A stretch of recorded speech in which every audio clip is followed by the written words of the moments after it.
کہ ہندو شاعر جناب دیانند سکسینہ کے مجھے 4 مصرے یاد آئے کہ جہاں میں کتنے رسول آئے مگر نہ آیا عظیم تم سا، فہیم تم سا، علیم تم سا، نعیم تم سا، حکیم تم سا، ہزار ڈھونڈا تمام دیکھا کسی نے لیکن کہیں نہ پایا، حسین تم سا، امین تم سا، مبین تم سا، وسیم تم سا۔ بہت شکریہ۔ اب میں اپنے کرم فرما لکھنؤ یونیورسٹی کے شعبہ فارسی کے صدر جناب پروفیسر حافظ عمر کمال الدین صاحب سے گزارش کر رہا ہوں کہ تشریف لائیں اور اپنے تاثرات کا اظہار فرمائیں۔ تالیوں کے درمیان استقبال کیجئے۔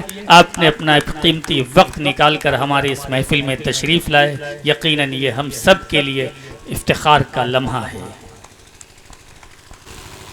بسم اللہ الرحمن الرحیم۔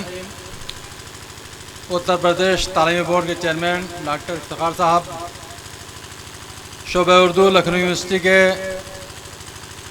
صدر جناب عباس رضا نیر صاحب،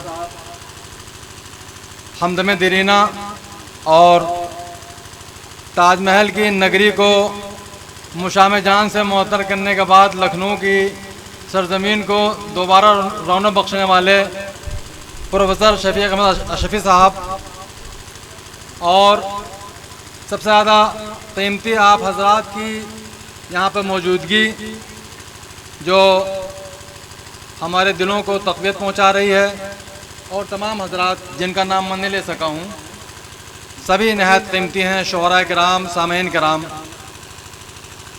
اس وقت کے سب سے اہم شخص ہمارے ڈاکٹر اسلم مرتضیٰ صاحب ہیں، یقیناً جنہوں نے اس مشکل گھڑی میں جس وقت لوگ اردو کے بجائے اپنے بورڈ ہندی میں لکھواتے ہیں اور اردو سے ایسے بھاگتے ہیں، بچوں کو جو ہے اردو میڈیم اسکول کے بجائے انگریزی میڈیم میں پڑھاتے ہیں، کیونکہ ہم لوگ اردو فارسی والے ہیں، ہمیں اس کا درد ہے۔ انہوں نے یہ حسین کہکشاں سجائی یا قوس قزح سجائی، اس کو میں کیا کہوں، ہر طرح سے ہر قسم کے آدمی کو پکڑ لیا۔ یہاں ارباب سیاست بھی دکھا دیے، ارباب علم دانش بھی دکھا دیے، یونیورسٹی بھی دکھائی دے رہی ہے، مدرسہ بھی دکھائی دے رہا ہے، اور شعراء کرام بھی ہیں اور ادباء کرام بھی ہیں۔ اور انہوں نے سب سے جو اہم بات کی وہ اپنی مٹی کو یاد رکھا۔ ان کے پاس غالب بھی تھے، ان کے پاس میر بھی تھے، ان کے پاس اقبال بھی تھے۔ انہوں نے جو ایوارڈ دیے وہ اپنی بستی کے لوگوں کے دیے، یہاں کے جو شعراء ادباء تھے ان کو دیے۔ یہ سب سے بڑی بات ہے، جو انسان اپنی مٹی کو نہیں بھولتا، جو انسان اپنے وطن کو نہیں بھولتا، وہ بہت سرفراز ہوتا ہے۔ ہمارے سامنے نہایت